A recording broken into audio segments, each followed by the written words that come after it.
ఉద్యోగులు పనులు తప్పించుకోవడానికి ఎట్లాంటి నాటకాలు ఆడతారో మొన్న ఢిల్లీ ముఖ్యమంత్రి రేఖా గుప్తా జిఎస్టీ కార్యాలయానికి వెళ్తే అక్కడ సీనియర్ అధికారులు కనబడలా చాలామంది.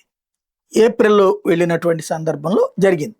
అప్పుడు అందరికీ కూడా బయోమెట్రిక్ మిషన్స్ని పెట్టమని చెప్పింది. కంపల్సరీగా దాంట్లో బయోమెట్రిక్ వేయాల్సిందే. ఎవరైనా బయటికి పోతుంటే అక్కడ కంపల్సరీగా తంబేయాలి, ప్లస్ అందులో మెన్షన్ చేయాలి అన్నటువంటి చెప్పుకొచ్చింది. ఆ తరువాత మళ్ళీ ఇప్పుడు వెళ్ళింది లేటెస్ట్గా. వెళ్తే అక్కడ విశేషం ఏంటయ్యా అంటే ఆ బా ఈ మిషన్స్ పనిచేయట్లా.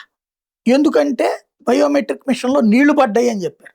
అదేంది, అక్కడ ఏమైనా వర్షం పడే నీళ్లు పడే చోట్ల పెట్టారంటే దాని దగ్గరలో ట్యాపులు లేవు, పైపులు లేవు, కనీసం వర్షం పడేటటువంటి ప్లేసుల్లో కూడా లేవు.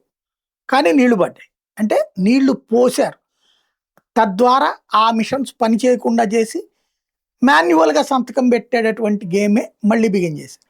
అంటే ముఖ్యమంత్రిని సైతం మోసం చేయగలిగిన స్టేజ్లో ఉన్నారు అక్కడ.